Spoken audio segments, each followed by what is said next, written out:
River para Jolie.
En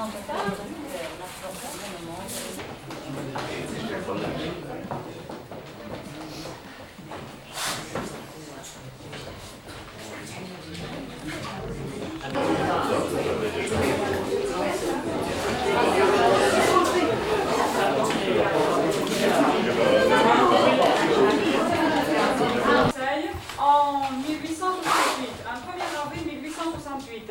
Et il avait connu la gloire avec une de ses pièces, Cyrano de Bergerac, qu'il avait écrit donc en 1897, et vers l'âge de 30 ans. Par la suite, vers 1900, il avait écrit une autre pièce, une autre œuvre, L'Aiglon. Et voyez, c'était durant les répétitions de L'Aiglon que Rostand tomba malade d'une pneumonie, contractée d'une tuberculose. Et à Paris, il se faisait soigner par un professeur, le professeur Granchet, qui était directeur des hôpitaux, un grand collaborateur de Pasteur et en même temps maire de Cambo. Et c'est lui qui lui avait conseillé notre ville pour se reposer. Mais avant de faire construire Arnaga, durant la construction du moins, la famille Rostand s'était installée dans le centre de Cambo, dans une villa qu'il avait louée. Et par la suite, au cours d'un second séjour, il décida de faire construire Arnaga. Et la construction dura 3 ans, de 1903 à 1906. Et il lui donna un nom, donc, Arnaga, comme je vous l'ai dit. Arnaga n'a aucune signification ni en français ni en basque. Ça vient tout simplement du nom du ruisseau qui coule au bas de ce domaine, et un tout petit ruisseau qui s'appelle Araga. Et vous voyez, il avait trouvé ce nom bien, il l'avait donc déformé. Question de consonance. Voilà. Cette pièce ici, c'était la salle de jeu des enfants, de Maurice et Jean, et qui est l'emplissé de frênes du Canada avec des incrustations de nacre. Et les nacres, on les voit, vous voyez, sous forme de petits médaillons, tout. Même derrière vous. Et décoré d'une fresque de Georges Delot illustrant les vieilles chansons françaises. Et on voit les titres tout en haut. Alors vous avez aussi le bureau d'écolier des enfants, les enfants Rostand qui avaient à l'époque 8 ans et 6 ans, au moment où ils étaient arrivés à Cambo. Et sur un petit meuble, au fond à droite, celui en même temps qui avait joué pour la première fois au théâtre le rôle de son fils Jean, le fils cadet, et qui était devenu par la suite le célèbre.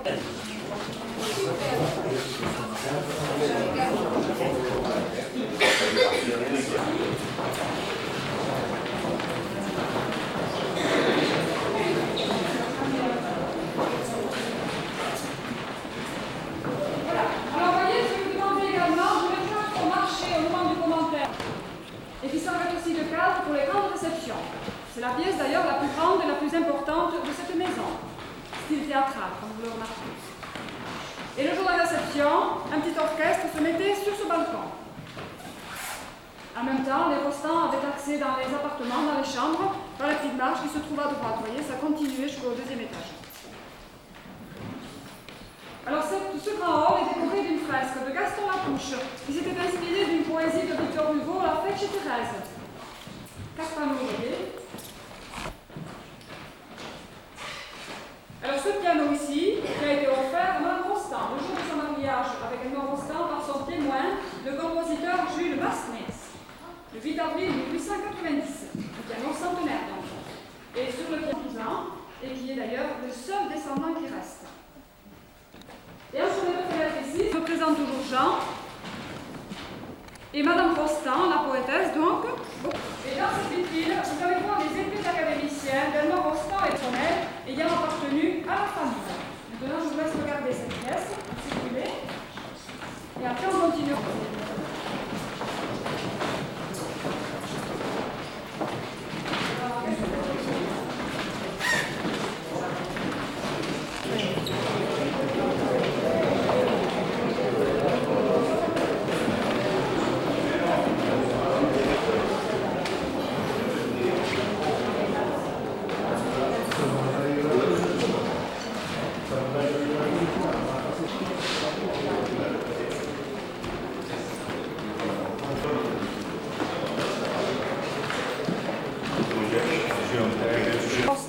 Où ils se retrouvaient après les repas de réception pour prendre le café.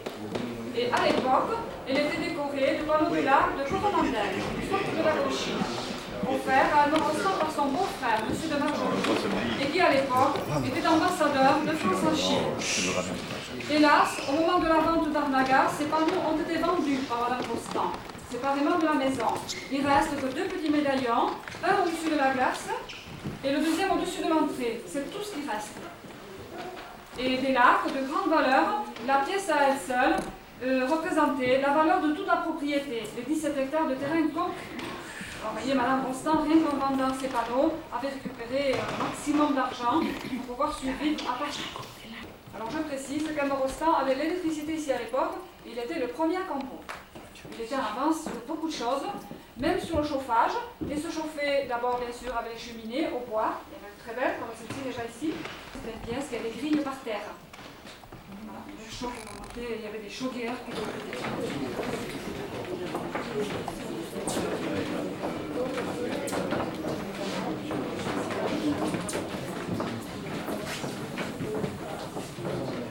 Alors c'est une bibliothèque qui contenait du temps d'Albert Rostand environ 15 000 livres. Il y avait aussi, voyez, des casiers tout autour de la galerie là-haut. Et bien sûr, il n'y a que les casiers qui ont été démontés. Et autrement, la pièce est bien restée d'origine. Et toujours au moment de la vente d'Arnaga, Mme Rostand avait vendu également une grande partie de ses livres. Il en reste quelques-uns. Les photographies des acteurs célèbres qui avaient repris ce rôle. Et à ma gauche, plus récent d'ailleurs, dans une vitrine, vous avez sur Gérard Depardieu, qui avait joué au cinéma, et son César, qu'il a offert il y a 2 ans pour le musée. Le César, il est là, oui. Vous pouvez filmer ou photographier, si vous voulez. Alors, dans cette pièce, vous avez... Cette sculpture a été réalisée par Verlet. Également, d'ailleurs, par la suite, ici à Arnaga, Chantepierre.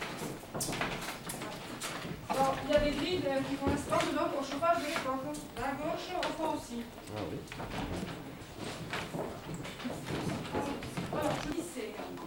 Voilà. Si vous voulez regarder un petit peu.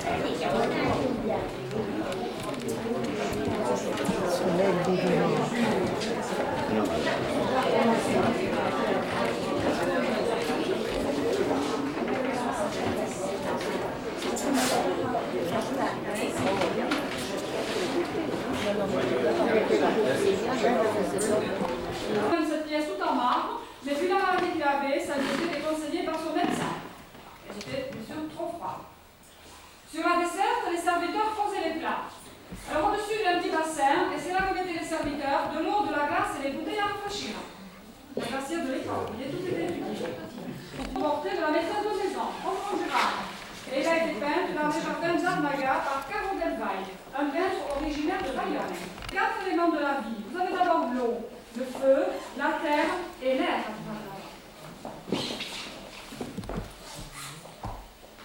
Mais voyez, la grande originalité de cette pièce quand même, sans trouver les pièces trop petites, il avait même imaginé cela.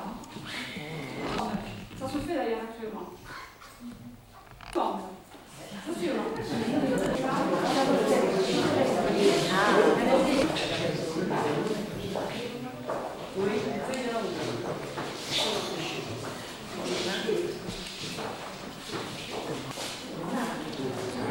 Une pièce exposée au nord, donc il a trouvé trop froide et il préférait travailler dans sa chambre, le plus souvent d'ailleurs.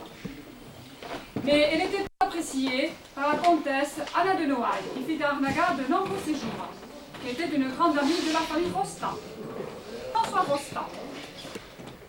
Alors le bois, cette pièce. Alors vous avez également en face de vous 3 médaillons de Hélène Dupont.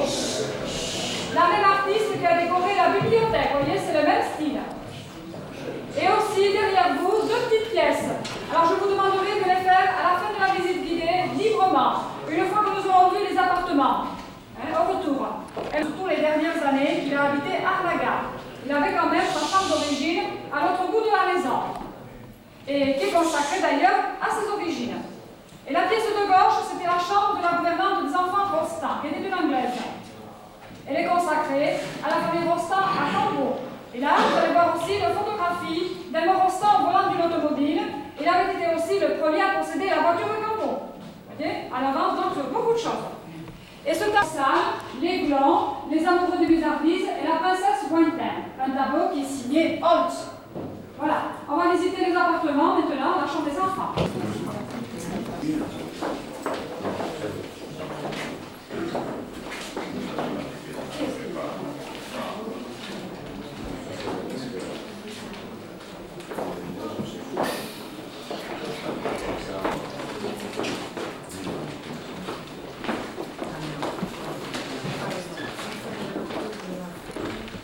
D'ailleurs, un beau porte-entier de Madame Rostand. C'est peint toujours par Caron Delmal. Et cette chambre qui est communiquée avec celle d'origine de son époux, par cette porte-là. Nous autres, nous allons la voir, on va faire demi-tour. Dans la vitrine, ici, vous avez aussi un stick de scène qui sculpte le buste d'Anne Rostand, et ici également, dans le vent de l'Aiglon. Dans ce cadre, regardez bien, c'est une très belle collection de 10 cartes postales. Chaque carte est passée séparément.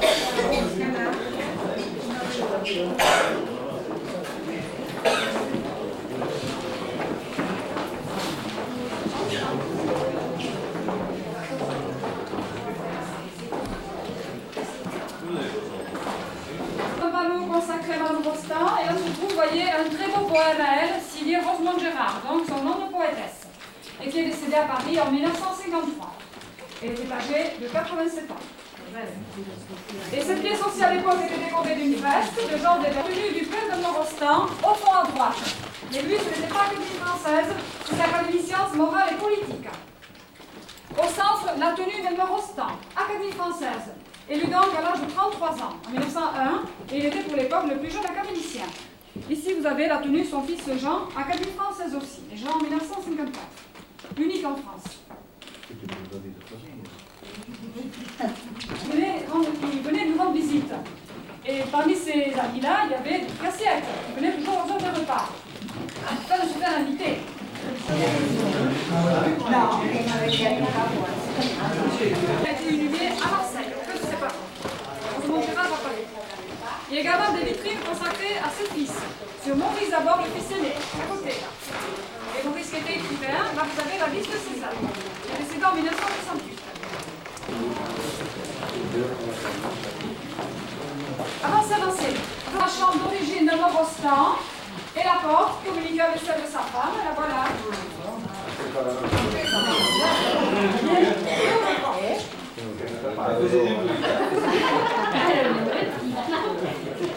Et alors, Elmer Rostand, comme je vous expliquais tout à l'heure, dormait donc les dernières années à l'autre bout de la maison. Il était un journaliste originaire de la région, il était de Bayonne. La photo, vous l'avez là-bas. Alors, sur la commode près de moi, un buste de Jean, sculpté par sa femme André Mante. Et un buste du peintre Pasco derrière. Il n'y a qu'une quinzaine de pièces aménagées en musée, les plus belles donc, où vivait la famille Rostand. La maison comporte une bonne journée. Merci. Je suis contente de la chance. Et il vous reste aussi donc des petites chambres à l'autre bout de la maison. Voilà.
Oh, de Luña là. Gaston, c'est par là. À gauche, c'est là. Ah, bon.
Ah, ça y est.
Chez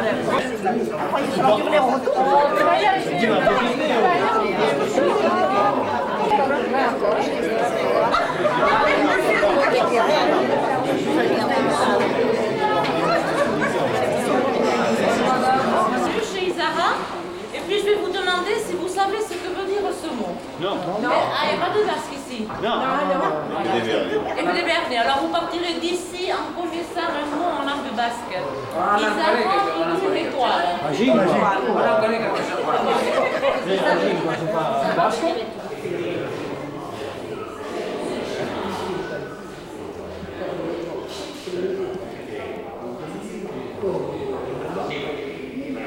Io ti voglio periodo di istituzione.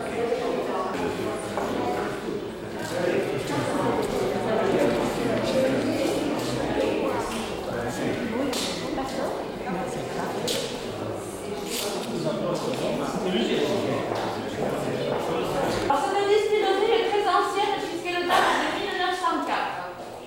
Bon alors vous vous demandez si c'est ici que l'on fabrique la liqueur parce que c'est trop joli, ça brille trop. Oui, c'est ce que je disais. Et bien voilà. Mais c'est ici que se fabrique la liqueur d'ailleurs. Une fois que nous avons réuni tous les éléments, c'est-à-dire l'alcool, le sirop, la macération, il a été coupé et mis à son degré, c'est-à-dire pour la jaune 40 degrés, la verte 48. La liqueur vient passer encore 6 mois dans ces fûts de chèvre. Donc il y a 6 mois ici de vieillissement, comme ça. De là, elle va être stockée dans des cuves vitrifiées. Et vous savez qu'en cuve vitrifiée ou en bouteille de verre, c'est pas comme le jus rançon, ça ne vieillit plus. La liqueur en bouteille ne vieillit plus. Voilà. Il doit y avoir à peu près ici 56 000 litres d'alcool. Tout le monde connaît la liqueur? Oui. On la consomme toujours sur des glaçons, parce que ça développe l'arôme. Il faut la consommer sans glaçons. À tous les jours, ils vont dire qu'elle a écrit cette sa lettre tout en vert, parce qu'elle ne perdait vraiment pas la tête. Hein, pour nous dire qu'elle le consommait depuis très longtemps. C'est là.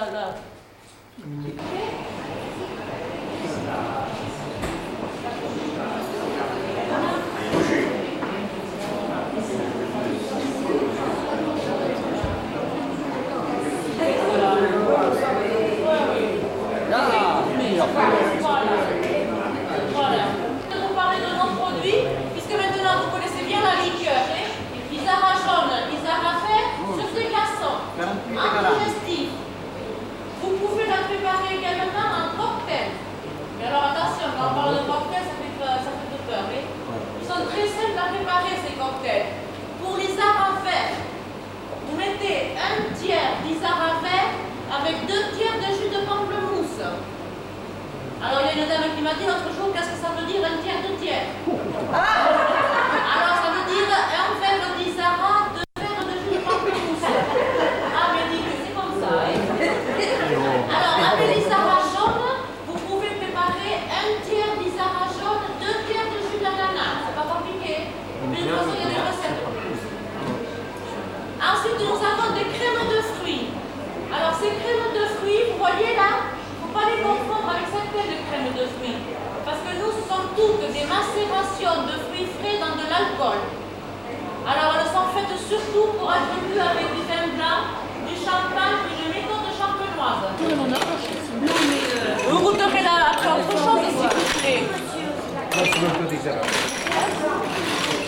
Vous pouvez goûter autre chose aussi. Moi je dis la pêche parce que je l'aime beaucoup, mais c'est vrai qu'elle est très bonne. Ensuite, et la pêche dans des salades de fruits frais aussi, c'est très bon. Ah, merci. Et voilà, ensuite, Moi, une pêche. Je me sens de là parce que... vous goûterez autre chose. Avant chez vous, s'il vous plaît. Ceux qui sont servis, vous vous poussez un peu. Merci. Vous reviendrez.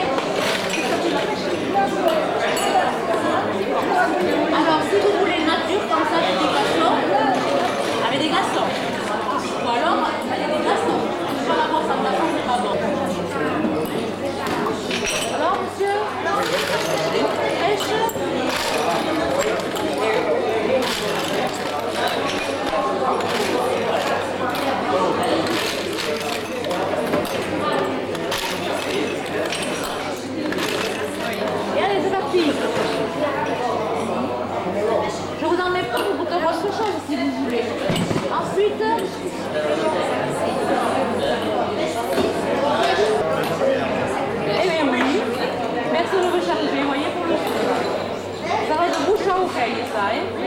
C'est contagieux, hein? Oui. Vous la goûterez?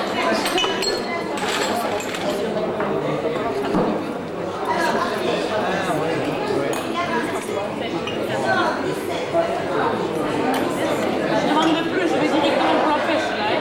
Allez, hop.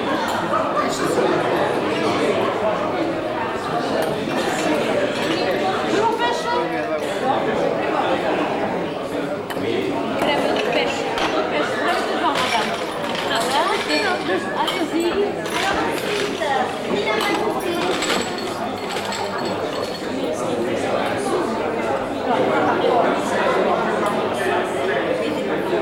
De la pêche aussi, oui. Voilà, alors vous voulez goûter autre chose?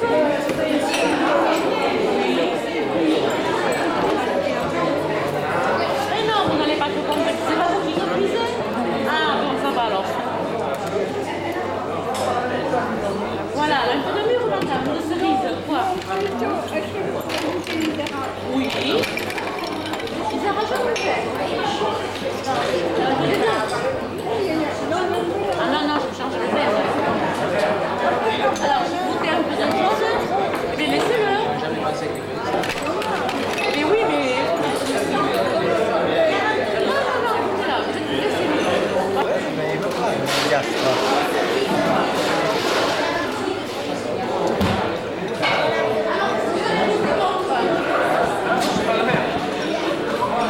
Oh, il y a photo, ouais. Ça dépend du modèle. Il y a 104 francs. On a une très mauvaise renommée maintenant, on s'en fait rien. Un peu plus, un peu moins. Oui.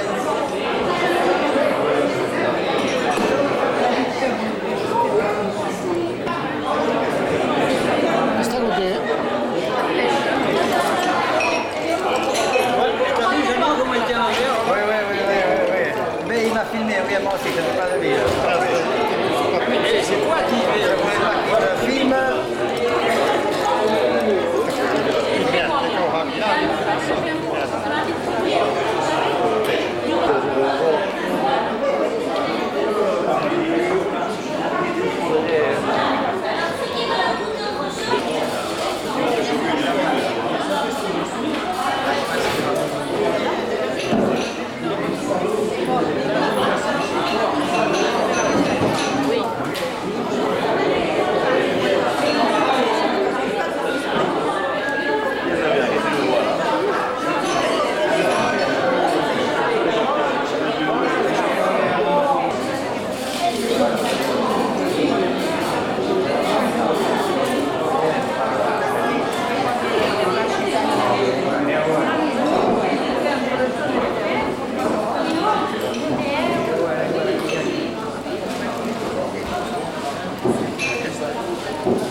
Ne peut pas être et avoir été.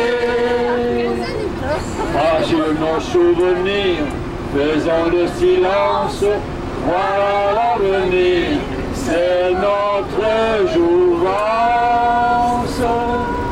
À la retraite, on est si bien, nous les anciens, on a toujours le cœur en fête, on est si bien. Qui ça, nous les anciens? Où ça? À la retraite.